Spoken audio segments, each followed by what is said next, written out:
আমরা যে সংস্কারের মধ্য দিয়ে বাংলাদেশ রাষ্ট্র কাঠামোকে সাজাতে চেয়েছিলাম, 24-এর গণহত্যার যে বিচার আমরা প্রত্যাশা করেছিলাম, তার জন্য জাতীয় ছাত্র শক্তিকে মাঠে সক্রিয় ভূমিকা পালন করতে হবে।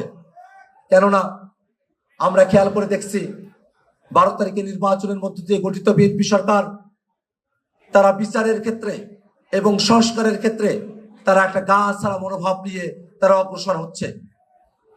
তারেক রহমান বলেছিলেন আই হ্যাভ এ প্ল্যান, কিন্তু কেন যেন মনে হয় তারেক রহমানের নিজস্ব কোনো প্ল্যান আছে, ব্যাপারটা এমন নয়। তিনি কোনো একটা প্ল্যানের অংশ। কেন যেন মনে হয় তারেক রহমানের মন্ত্রিসভা দেখলে মনে হয়, তারেক রহমানের বিভিন্ন প্রতিষ্ঠানগুলোতে নিয়োগ দেখে মনে হয় তিনি কারো কাছে জিম্মি হয়ে আছেন। এই জিম্মি দশার বাংলাদেশ আমরা চাই না। 24-এর অভ্যুত্থানের আগে পর্যন্ত শেখ হাসিনা বাংলাদেশকে ভারতের কাছে জিম্মি করে রেখেছিলেন। 24-এর অভ্যুত্থানে বাংলাদেশের ছাত্র জনতা দিল্লি না ঢাকা, ঢাকা ঢাকা স্লোগানের মধ্য দিয়ে 24-এর অভ্যুত্থানে অংশগ্রহণ করে জীবন দিয়ে বাংলাদেশকে যেমন হাসিনার কবল থেকে মুক্ত করেছিল, তেমনি ভাবে দিল্লির আধিপত্য থেকে মুক্তি করার দিকে বাংলাদেশকে অগ্রসর করেছিল। ঠিক এখনকার এই সময়ে বাংলাদেশের প্রধানমন্ত্রী জনাব তারেক রহমান তিনি কারো কাছে জিম্মি হয়ে থাকবেন?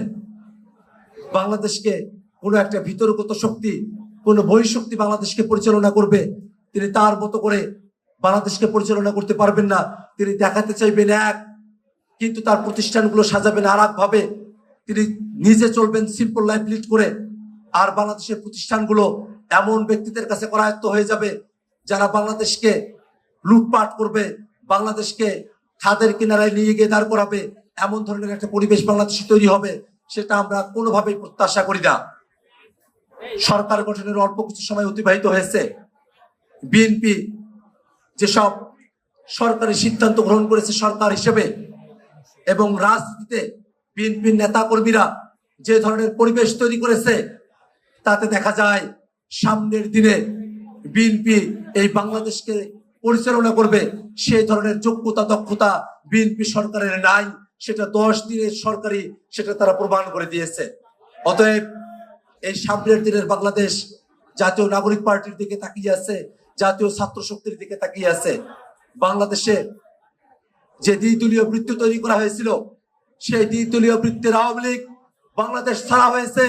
বিএনপি যা আচরণ করছে, এই আচরণের উপরে যদি তারা অটল থাকে, বাংলাদেশের জনগণ এই দ্বিদলীয় বৃত্তকে ভেঙে চুরমার করে দেবে ইনশাআল্লাহ।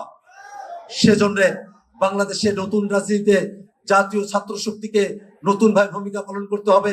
জাতীয় নাগরিক পার্টিকে সারা দেশে সংগঠিত হতে হবে। আমরা সম্মিলিত শক্তি হিসেবে বাংলাদেশের মানুষের আস্থা এবং বিশ্বাস নিয়ে সামনের দিনে বাংলাদেশকে আমরা পরিচালনা করব, এই আশাবাদ ব্যক্ত করে আপনাদের সকলকে সাধুবাদ জানিয়ে আমি আমার বক্তব্য এখানে শেষ করছি। ইনকিলাব জিন্দাবাদ, জাতীয় ছাত্র শক্তি জিন্দাবাদ, জাতীয় নাগরিক পার্টি এনসিপি জিন্দাবাদ।